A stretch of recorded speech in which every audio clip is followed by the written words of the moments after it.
So first of all, we're going to talk about what is RevOps. So Craig, why don't you elaborate a little bit and tell people how we view RevOps as a whole? Perfect. So let me start with what it's not, and that'll help us to explain a little bit more about what it is. And so specifically, RevOps is not sales ops. It's not customer success ops. It's not marketing ops. It's not finance ops. It's different than that. Now, there are a lot of elements of those specific operation functions that can be part of RevOps, and oftentimes RevOps people are well versed in that space. But you'll see as we go on a little bit, RevOps is very much focused on the entire buyer journey and the entire revenue process, where you're going to see more traditionally some of the sales ops and customer success op roles focused more so internally on the particular team that they're responsible for. So for an example, sales ops is going to be really focused on like commissions and things of that nature, whereas RevOps, familiar with it, it's not the focal point of what that is. Rather, they're looking more so for revenue generating activities. The only exception to that, which I think is actually very interesting, is that there's a lot of similarities between marketing ops and RevOps, in the same nature that marketing ops is in reality the operational arm and the actual execution and the design of how you communicate with your customers from marketing and strategic perspective. And so RevOps often does that as well. And so there's a lot of similarities in that. And so that's an interesting angle to go down. But how do we define RevOps? So first and foremost, when we think about RevOps, we think about the objective here is that we're trying to drive revenue for the business, full stop. That's the focal point. And how do we do that faster? How do we do that more efficiently? How do we do that more predictably? All of those things is what RevOps are really focused on.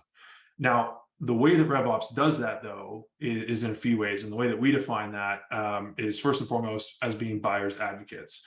So we'll touch a little bit about buyer centricity later on, but the main focal point here is that by being buyer centric, we focus on what is the buyer experiencing from that little twinkle in our eye that is a lead all the way to a successful renewal or an upsell. And when we align ourselves with the buyer, without the buyer, there is no revenue. So when we align ourselves with the buyer, we know that that experience and that journey and that handoff is what RevOps is going to own and be responsible for. Now, how do they do that? Well, one of the main ways we do that is through the unification methods, which is people, process, technology, and data. And the focal point around that is that for every part of the buyer journey, for every part of the revenue engine and the go-to-market motion, we're looking at those 4 categories across the board. And so we're thinking what people are involved, what technology is needing, is technology driving or is technology holding us back? Is there a process that's logical that makes sense? Is the process broken?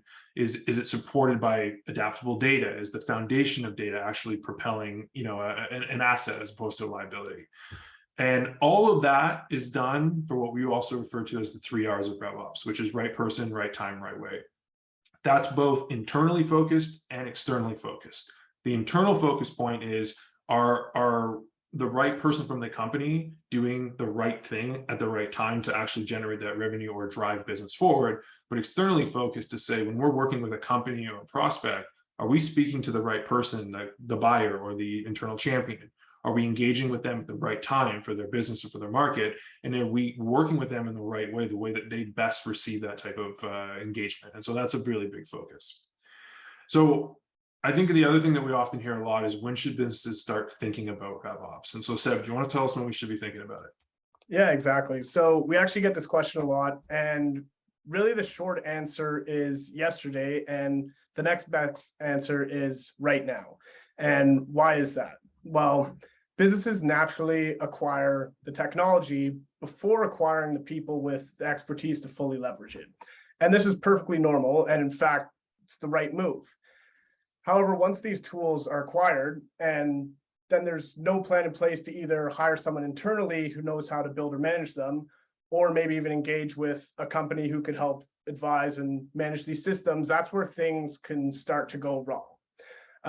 So when you don't take the time to design your key systems with a clear vision on how they will be used by their teams, or what data they will need to store, or how to surface this properly, this ends up leading to a poor execution when you're actually building out the tools. And this can have a compounding effect and actually increase technical debt buildup over time.